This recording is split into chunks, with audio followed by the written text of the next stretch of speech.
Right, another video. This is a Pentax video. I'm doing this on the 50mm film lenses that you might buy.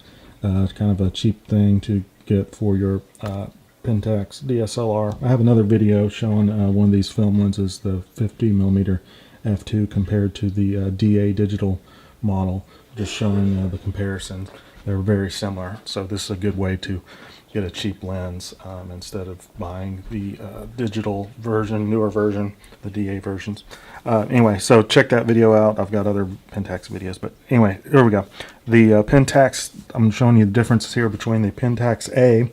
So this is the Pentax-A. This is a f1.7. You see that Pentax-A.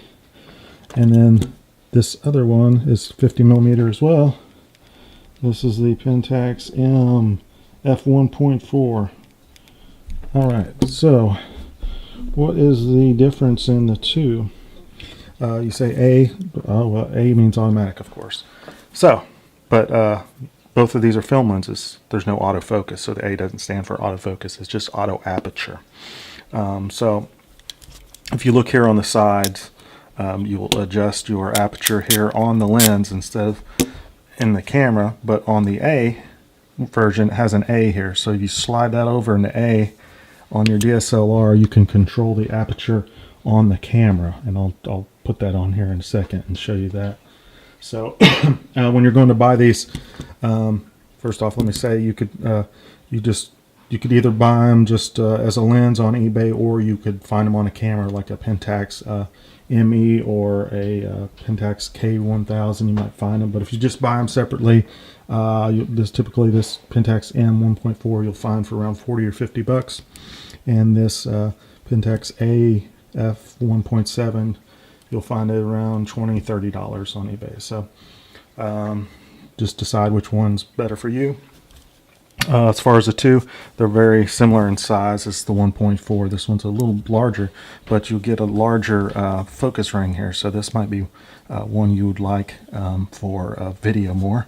And you get obviously you get a little bit of, you get the f1.4, so a little shallower depth of field if you like that cinematic type of look. So this is a great lens for that. This has the automatic aperture, so you can adjust the aperture on the camera, as I was saying. And I'll show you that now. Let's see here. This is the Pentax K50, and I'll show you how it reacts when you put them on there. So attach this lens. I'll make sure and go ahead and put it in the A mode. There's a little, and it's hard to see, but there's a little dot there that you just press that down and push it over into that A mode on the aperture. So when you turn the camera on, first off, it will ask you what is your focal length. So just put on whatever lens you're using. It's 50. So I'm in that A mode, so you can see the aperture here is actually displayed, so you can adjust that here, and you'll see I'm in aperture priority, so you'll see the shutter speed adjust accordingly too when I go up there. So down to 1.7. So that's the only difference. So it's all manual focus, and with you know, if you've used any of these before, the good thing about Pentax, you hear that, it has the focus confirmation in there, so that lets you know you're really close on your focus. So that's kind of cool. So this was the Pentax. I'm going to take these outside and do a little bit of video and some sample images so you can decide which one's good for you. So this is the A version. So now let me show you what happens when you put in one of the Pentax-M lenses on here. So these come in different focal lengths, obviously. There's a 35mm and some different zooms. But let's see here. Put on f1.4. Turn it off, turn it on. It'll do the same thing. Ask you the focal length 50. I'll just leave it on that, hit OK. Now you notice it doesn't have the pen in there to read the f-stop, so it will just go blank like this. Now I'm still in aperture priority. This is the interesting thing. I found this out. So I'm in f1.4, so you can see my shutter moving around there. But if I move this up, I'm moving it up. Here's the f22. So you think, sorry. Well, it's doing it now. That was weird. So if I take a picture, let me get, that's about a foot away. I'll just snap one off real quick of this lens behind me. Okay, that's close enough. So that's aperture priority. I'm at f1.4. I'm going to move this up all the way to f22. Watch this. It's kind of interesting. That turned out too. So if you go back, I didn't focus very good. Look at the two different ones. Look. Here's the look at the information here, if you can see that. An 800th of a second, and then the other one's an 800th of a second. So I adjusted it here on the lens, but it didn't take to the camera, so it's kind of interesting. So the way you have to do it, so the lens didn't actually change here. The way to get the aperture to change on this, you have to actually shoot in manual mode. So, which is weird. Look, see, I changed that to M, and then it's still saying AV up here, which is crazy. So you have to change your ISO. We'll take it down to 800.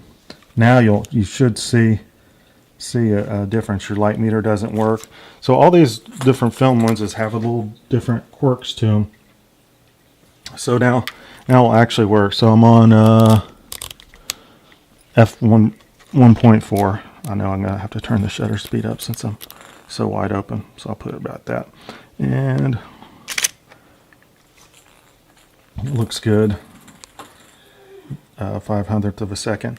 Now I'll turn it all the way up to f22. So if I take this picture, it should be all black if the aperture is actually leaving the same shutter speed. So yeah, see, it's all black. So there you go. So that's how you do that. So there's a little quirkiness. So if you're shooting with these manual Pentax-M, you'll have to shoot in full manual mode. If you're doing with this A one, you could shoot in aperture priority. So that just something to keep in mind as far as that's concerned.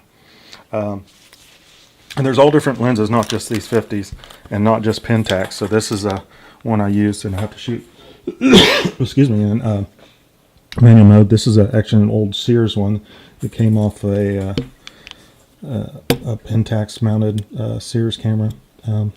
This is another prime lens. Prime meaning it's not a zoom, it's just one focal length. So 35mm f2.8. So this one's a good one. It's not the A one. So this is all I have to shoot in manual mode as well. So it's really nice though. You get some great quality lenses. I think this was like I bought this with a camera. It was like under $20. So now let me go try these outside. We got the we'll see how the video looks. Like I said, this one has a little bit better focus ring. If you're doing video, I would probably recommend this one. And then this one, you get more of the automatic features inside the camera, so you don't have to adjust for the quirkiness. If you like shooting in aperture priority mode, I would recommend this. If you just want video, or you always shoot in manual, this one's fine as well. So this one, obviously, you'll get a little shallower depth of field. But let me take these outside and we'll shoot some video and maybe a few pictures and see what happens.